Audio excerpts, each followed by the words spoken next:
My male main character has literally no personality. Getting really discouraged by my read through, which absolutely sucks. And I just had this moment of like, why am I doing this? This entire 400-page book that I've written over the past 6 months and what I feel about it, like, I'm hella proud of myself. I think there's just a moment of clarity for me right now where I know I am creating, like I know I am writing, and I'm doing it all to make sense of the nonsense that is life.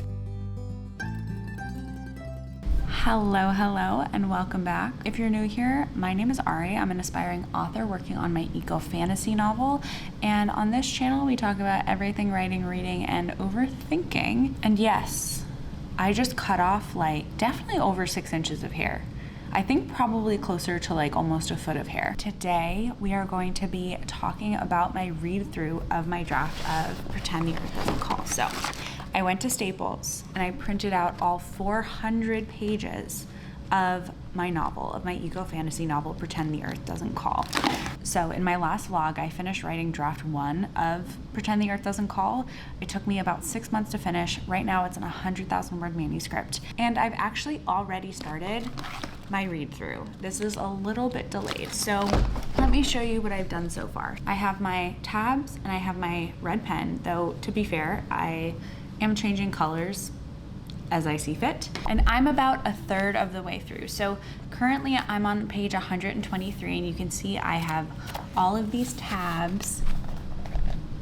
And the way that I'm actually doing my read through is I'm just going in chronological order. I did not take a break in between finishing drafting and starting my read through because there's a lot of things that are fresh in my mind with how the climax of the book went, how I wrote the ending, that I really want to try to tie back to the beginning and mirror in the beginning, that I didn't have that insight on when I started writing the book. And all of these tabs, I'm not tabbing for like every single little thing. I'm tabbing on really big overarching ideas that I really want to make sure that I stop and I think about when I go in for draft 2. And I am writing up like more line level detail. So I'm writing myself like big, large level notes, but also small line level details, but I'm really trying not to get lost in the weeds because I know on a line level, this book is gonna change so much. Can I pick up this whole thing? I don't think so. But basically, this is the amount of the book that I have read through. This is what I have left. So I have about 2/3 of the book left. The read through has been going at a glacial pace because of my previous video, which was my life update. I do have breast cancer. I was very recently diagnosed and I'm starting chemo soon. So the past month has honestly been nuts and really emotionally exhausting and really taxing, but something that has been really helpful in getting through this time is knowing that I have something that I love doing, that I'm looking forward to doing on pretty much a daily basis, that is going to kind of keep me motivated and keep me going instead of, you know, maybe falling into a depression hole. Yeah, so thank you so much for all the well wishes. I'm doing okay. We caught it early because it's going to be a long journey, and so making sure that I'm taking care of myself physically but also mentally, and taking care of myself mentally also means like still staying involved in my hobbies and doing the things that I love and that I care about. But what I'm planning on doing today, this is like the first day in a week that I haven't had like medical appointments. So I am going to go to Barnes & Noble, I'm gonna bring my book, and I am just going to sit and read through and annotate and discuss my thoughts with you on how I think the read through is going so far, things that I'm noticing about my writing and about my drafting that I like. And honestly, it's definitely leaning more heavily towards the things that I dislike about how I've been writing, but it's been really enlightening and eye-opening, the whole process. So let's go to Barnes & Noble, let's get a tea, and let's get into the read-through.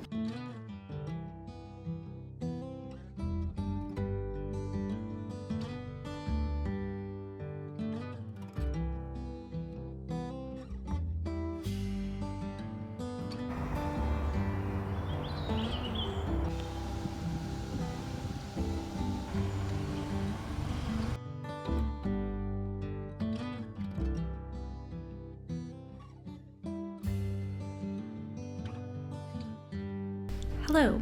So yesterday we read through about 15 pages of Pretend the Earth Doesn't Call. It's been really interesting to read through because I'm noticing a lot of trends that are kind of consistent throughout. I tend to focus a lot on logistics, and I think a lot of it is partially because I don't work off of like a strict outline, and I think I can see myself trying to figure out parts of the book in real time as I'm writing them. And so it's just been really interesting to kind of like flag things consistently. I will also say that a big part of something that I absolutely need to work on moving forward in this draft is the magic system. I need to get really concrete and solidify the magic system and how different components fit and work together just generally, and also the world building and a lot of the, I think, political undertones, kind of dynamics. Like there's a lot of intricacy and specificity that I feel like I'm missing, and it's kind of just been very broad strokes that kind of feel like caricatures of what they should be. So I really need to kind of like dig down into the very specifics of what it is that I'm trying to paint. Also, something that has been very frustrating to continue reading is my male main character has literally no personality. I think he's too agreeable. Reading agreeable people in fiction, I don't think is that interesting. And so I really need to figure out like what his flaw is, what his quirks are, because right now he's just reading as a puppet and it's just really not working. But today is Sunday, June 22nd, so I'm gonna go ahead and I think I'm gonna go work at Starbucks. I brought my book with me. We're gonna go read some more. I really want to try to finish reading the book by the end of the month. I'm gonna be honest, I don't think that that's gonna happen because I have like 200 plus pages left to read, so it's probably gonna bleed into July, and that's totally fine. Yeah, I want to try to make progress. So my goal for the day is another 15 to 20 pages, and I could really use a coffee. Hello, good morning. It is Tuesday, June 24th. And I have a few updates. I've been doing my read through of Pretend the Earth Doesn't Call, and I'm almost halfway through. There's no way I'm gonna finish by the end of the month, but you know, like we're reading anywhere between 5 to 20 pages a day, so like we're doing pretty well. And I will say I'm getting really discouraged by my read through, which absolutely sucks. And that might have something to do with the fact that like I'm not taking a break in between finishing writing the draft and reading the draft. There's just like one scene. There's one scene in particular, and it's like, I swear, and I actually very much remember writing this scene. Like most scenes, you know, it's all just like a blur of writing days. But this scene, I remember like sitting and having so much fun writing it. But it's like I literally left my body, left my brain behind, and I'm writing a completely different story that's detached from the 180 pages prior that I had written. So I'm just like, this whole thing has to go, which I think just goes to show just because you're having fun writing a scene does not necessarily mean that it's good. Anyway, I have my little beverage here. So this is actually not coffee. This is Cream of Earl Grey by David's Tea. I'm trying to drink less coffee going into chemo and everything, especially because my anxiety has just been through the roof. I mean, understandably so, but it's actually amazing. I just make like an iced tea, but because it's Earl Grey, it like kind of tastes like coffee, and it does have caffeine, but it's way less anxiety inducing. So I've been really enjoying that, and I'm going to just keep on trekking on through my read through. I have definitely a game plan for when I'm done with this read through. Like I know exactly the steps that I want to take. So I'm feeling hopeful about that, but I definitely am feeling a bit discouraged. Like I had definitely a moment of weakness like yesterday and today where I'm like, I spent 6 months writing this draft and it's like not good. I mean, maybe I don't want to say that it's bad because I feel like that's doing me a disservice. Like I don't think that it's a bad draft, but it's definitely not as polished or as beta reader ready as I would like it to be, and it needs a lot of work. And I just had this moment of like, why am I doing this? Like maybe I'm not good at this, maybe I'm wasting my time. what if I could be spending all of this time that I've devoted to writing doing something else? Like, I just kind of went down this spiral of like self-doubt, and I think every writer experiences it, so I'm not gonna give too much gravity to those thoughts or those feelings, but it still sucks to have them, you know what I mean? And it still can feel discouraging. But that being said, I think being able to do this read through and to see the flaws in the manuscript is actually a good sign. It means that I am very particular about the vision that I have for this book, and at the moment I am not executing it in the way that I would like to. And the beautiful thing about like not self-pubbing and not being trad pubbed yet is like I really have all the time in the world, and I think right now is going to be a huge jump of improvement for me with my writing. And I say that because it's actually very easy for me to draft.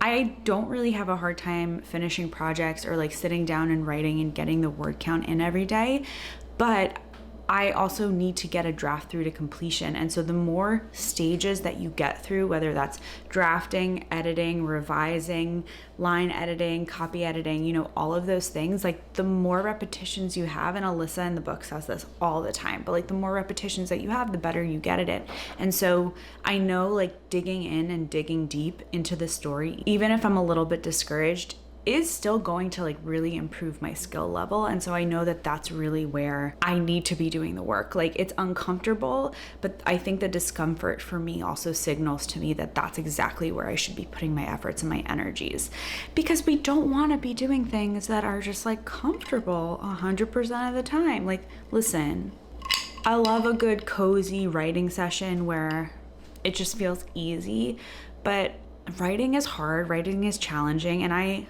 like writing. That's why I do this. So I just need to sink into the discomfort. I think that's kind of going to be my motto. Okay, now health update. I start chemo tomorrow, and I am not gonna lie, I'm like actually freaking out. And there's a part of me that feels like, you know, you're so strong, like you've done this before, you can do it again. And I've actually been going back and watching Hank Green's like chemo vlogs, because we had the same kind of cancer.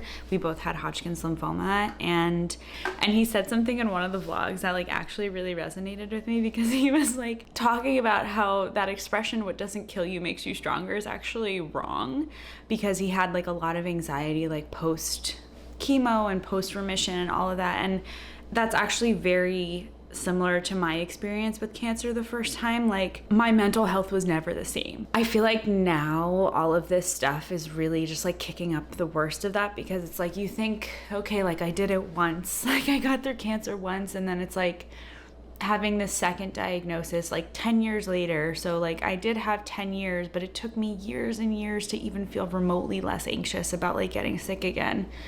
And it's like 10 years later, now that anxiety is being realized again in another kind of like worst case. And like, I don't want to say worst case scenario, because like I caught it early, like the prognosis and the outcomes for my type of cancer, for the chemotherapy that I'm going to get for my age, like all of that is actually really, really good. And so I am filled with like so much immense gratitude for like the fact that I have access to healthcare. I have access to one of the best cancer hospitals in the country. Like I'm so lucky I caught it early. Like all of these things, like I'm gonna hopefully keep my hair, like so many things I'm so grateful for. But at the same time, it's just like, yeah, like I have cancer, and that blows. I think a lot of chemo 10 years ago, I remember not feeling well, but I also remember having a really hard time disentangling like what the physical symptoms of the chemo were compared to like the mental health depression symptoms of the chemo, and that whole period of my life. And so like today it feels like, I don't want to get emotional.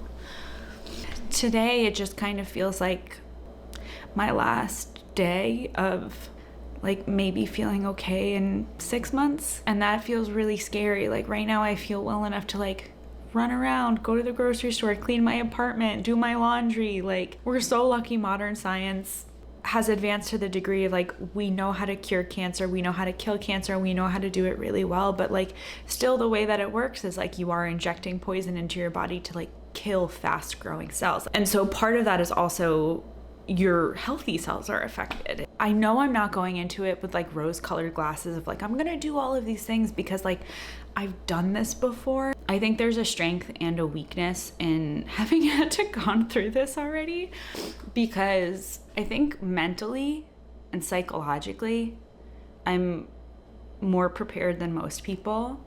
But that also means that I have a lot of like traumas and anxieties about this stuff, that it might kind of be easier to go into this without having any of that, if that makes sense. So yeah, I have a lot of feelings, and it's gonna be okay.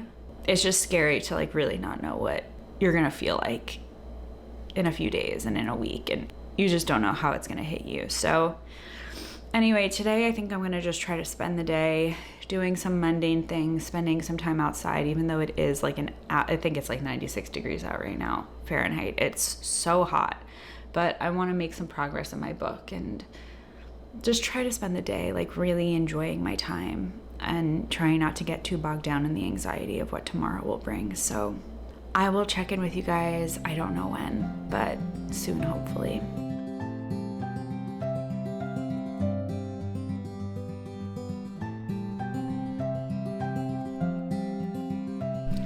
Good morning. I am brewing some tea right now. It is Monday, June 30th, and we are officially 5 days post chemo number 1. And so there's going to be a total of 6 cycles. So I have 5 cycles left, and it's definitely been a rough few days, but I'm slowly getting back to it. Worst of it was really just like fatigue. Like I would take the dogs to the bathroom and I would be like, I need to go lay down after. I think my mental health, I've definitely had like one emotional breakdown a day at least, because I'm so used to going out and doing things and like wanting to achieve goals and working on my book and it was just like, you need to accept that you need to watch TV and scroll on your phone and do all these things that I feel like I've demonized for so long, because like I want to improve on skills and write my book and do all these things, and all of those things like watching TV and scrolling on Instagram are things that detract from those things. And it's just been kind of like a rough few days, but I'm feeling a bit better today. I wanted to kind of come on here because I will say, even if physically I'm not feeling well, I still have a lot of like mental energy, and working on my book has been a lifesaver, like truly. I'm on page 276 of my read through. The whole draft is about 383 pages. So I have about 100 pages left to go. It's just been really lovely to like kind of do a read through and to do it in a way where I'm not rushed for time. I'm really thinking and hunkering down creatively, and I'm thinking about the world building and the magic building and all of these details that really need to get beefed up. It's been really nice to be able to like work on my book during this time. Yeah, just kind of having something to like know that I can work on, that I'm excited by. It's really helping keep my mental health like somewhat okay right now. So I will say, based off of my read through thus far, I thought I was good at writing Act 1s, but like turns out my Act 2s slap. Like what? Everything I thought I knew about myself is wrong. I thought I was good at Act 1 and Act 3.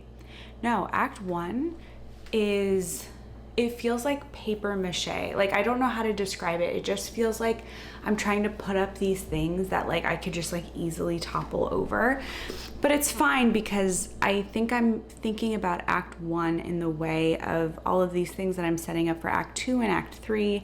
I just need to set them up like pinballs at bowling, right? Like I need to essentially make it so that I can have this kind of like domino effect, and that is what I need my Act 1 to do. So Act 1 is 100% gonna need just like a ton of restructuring, but I am so pleasantly surprised by my Act 2. And I don't know, something happened halfway through like Act 2 Part 1 where the writing just like clicked in, and I was like, oh. When you're doing a read through, there's always like a critical lens, there's always like a critical eye that you're thinking about.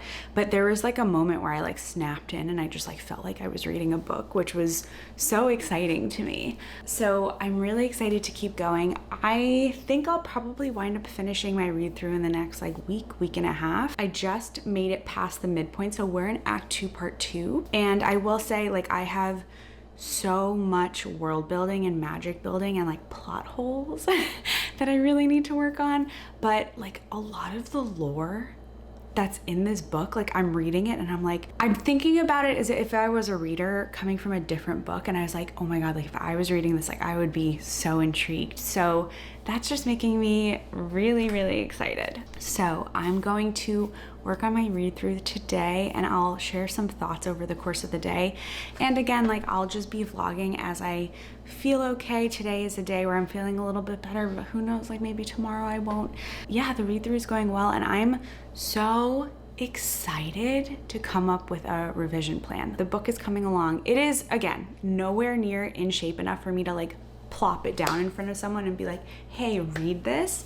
But like, I'm so surprised that Act 2 is good. Who is she? I didn't know I could write a good act. Who am I? Anyway, I'm gonna go finish making my tea. I'll check in with you guys later.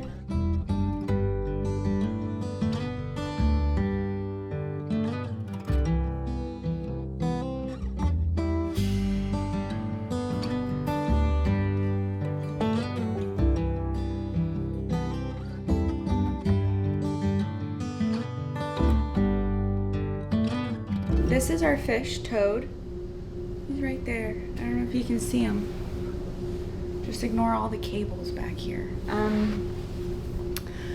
I feel like dog today, and it's really weird because you're supposed to, I feel like every single day post chemo, it's like it's supposed to get like a little bit better every day, but like, I don't know, I kind of just like tanked today, and I really miss like doing my hair. So like the whole cold cap situation, if you're not familiar, is I essentially have to put this like super cold thing on my head during chemotherapy, like before and a little bit after. And the idea is it like limits the blood flow, so it limits the amount of chemo that like actually gets to your hair follicles, so that it's less likely to fall out. And I did that when I had lymphoma, and I actually like really didn't lose a lot of hair. Like I thinned a bit at the crown, and kind of just like my hairline moved a little bit back. I pretty much had my hair, I had my eyebrows, and I don't know why, but like this time around I just have this like anxiety that I'm like gonna lose my hair no matter what. I don't know, it's just like you can only wash your hair a certain number of times per week and use certain shampoos, and you can't put heat on your hair. And I was the type of person that like, I did my hair every day, and it really made me feel like done up and cute. And now it's like, I don't like, I like my natural hair. My natural hair is fine, but it just, I don't feel cute. So whatever, we're managing. I came on here to give you a bit of a writing update. So we are so close to being done with our read through, and I'm actually so excited about it. I have so many ideas for how I want to tackle the revision plan. And I think what I'm going to do is I'm really going to just like let myself kind of take my time, especially in this season of life where like, girl, I cannot be rushed. I cannot be put under deadlines. Like every day is different. We need to take it as it comes.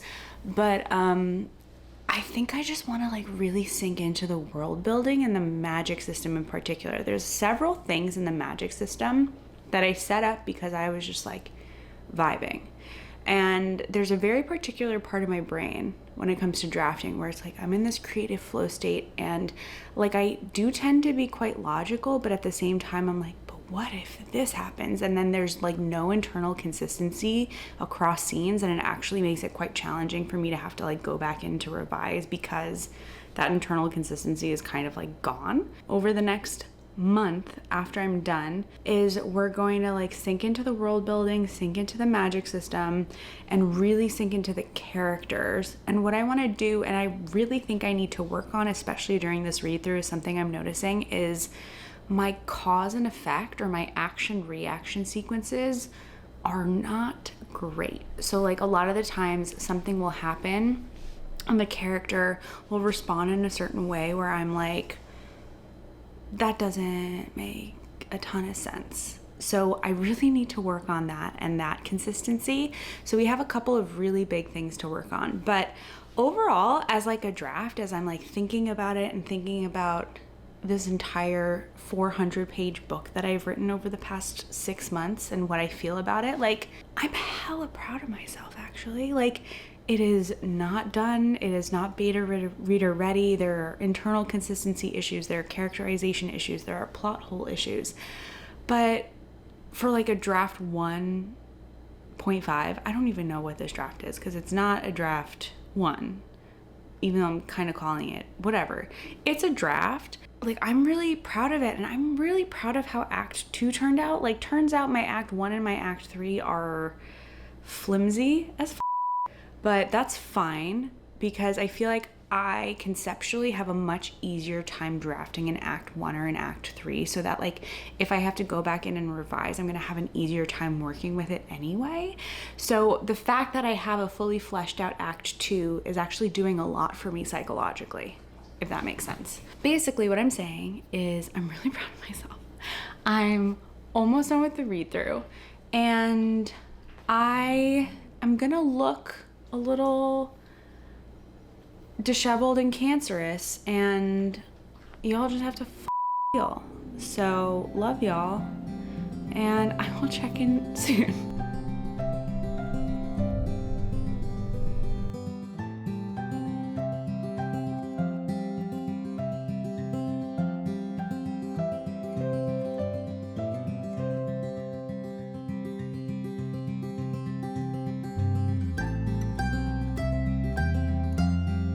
Hello, good morning. It is July 2nd and we are a week out of chemo, and I don't feel great, but I'm hanging in there, and that's what matters. And I am 300 pages into my read through of Pretend the Earth Doesn't Call, which is really exciting. I think we're about to start Act 3, which is way shorter than it should be. So definitely for this read through, I think Act 1 and Act 3 are definitely sparser than they should be, but I'm okay with it because Act 2 is the act that I notoriously have a harder time with, and Act 2 is really fleshed out, which I'm thrilled with. I think I might be able to finish this read through in like the next couple days, which is really going to be my goal, and I'm learning a lot. I'm learning a lot about my writing style. I'm learning a lot about what I lack and what I need to incorporate more, and I'm learning a lot about what I'm good at. And I think the world building and like the lore is actually a huge strength of mine,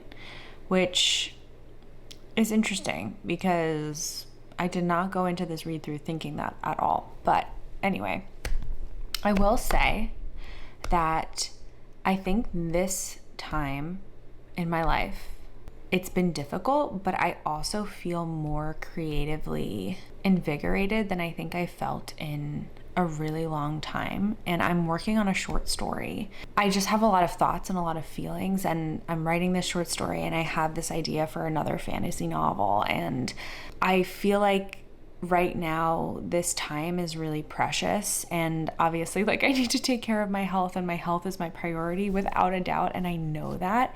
But I think that there really is something about like during times of stress and duress and struggle, the artistic side of my brain, I think it becomes very active because it's a vehicle of release and expression for me, and I'm really leaning into it, especially because, you know, I'm taking time off of work for treatment, and like I have to fill my days somehow, and I feel like this artistic side of my brain is just like I'm letting it unleash itself in a way that I've really never been able to before because I've been balancing like so many other things, and like it absolutely sucks that I have to do this and all of that. Like I'm trying to find the silver lining and everything, and I'm like, okay, maybe over the next 6 months, like while I'm getting treatment and all this stuff, like we just go all in on our art, and we go all in on writing, and we go all in on all of these things that I always struggled to make time for before because I was so busy with my career and professional things and,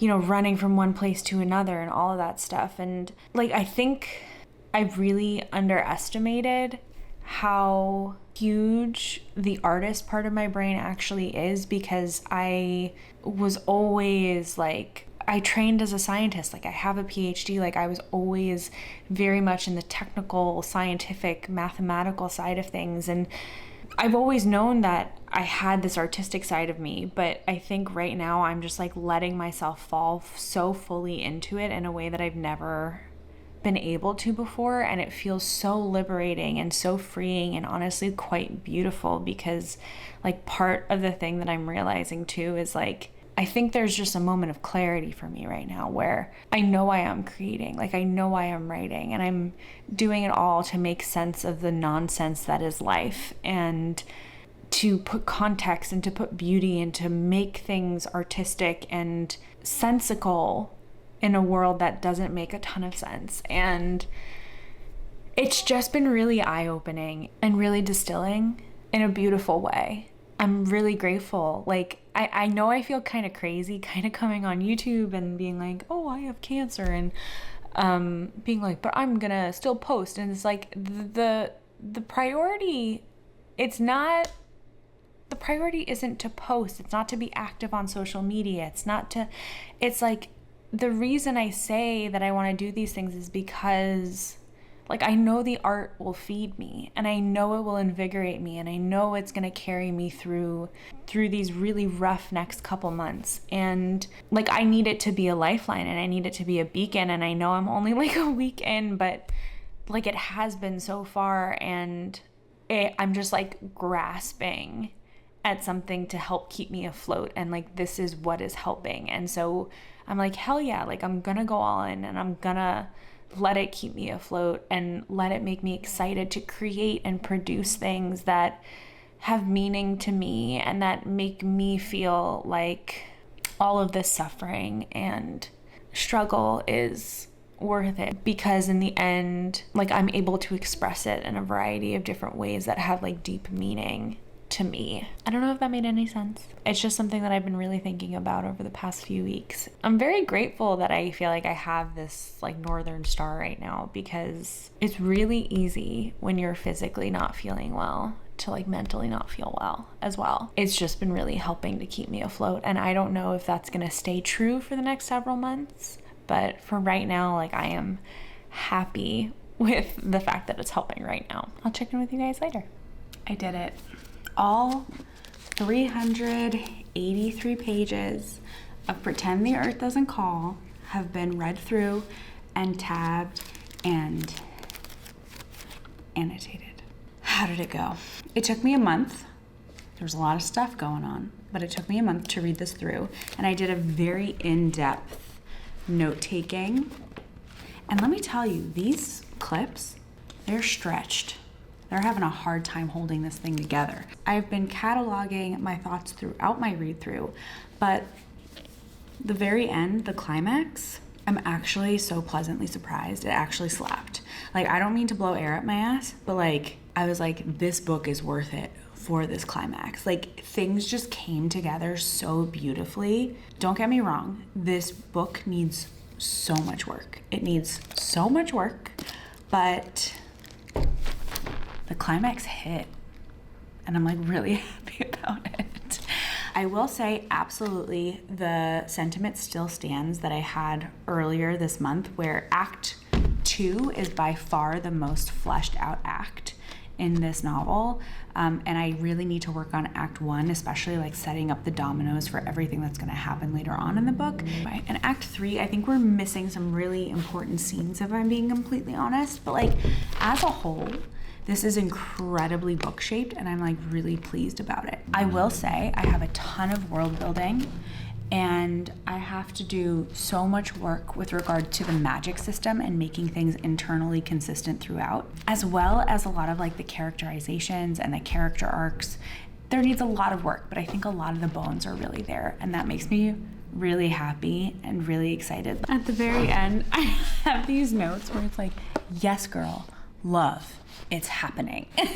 Like, just so silly. I think that this book is going to be a duology. And I think I knew it was either going to be a trilogy or a duology, but I think it's most likely shaping up to be a duology. But obviously, like, I need to write the second book to figure out if there needs to be a third. But also, like, I think one thing that's really getting me so excited is, like, the magic system. And so I'm having all these ideas for different kind of, like, spin-off ideas for different universes for the same magic systems that can be used for fantasy, but I also have this like sci-fi idea that's like really kicking on the back burner that as I was reading through this, like really got the gears turning in my head about this fantasy idea. So I'm so pleased with the 6 months of drafting that it took to draft this book. I think we're in really good shape. Again, we're not ready for beta readers. I basically need to rewrite this entire thing, but I'm gonna put this down because I feel like I'm very just like animated. Okay, I have ideas for how I want to move forward. So the idea for my revision plan is I have all of these tabs, and these tabs are not specific notes. These are tabs about very general ideas for the book as a whole. And I have different like levels of notes. So there's like whole book, structural, developmental, like your writing style in general, those are tabbed. And then I have like much smaller notes, like scene level notes that I did not tab.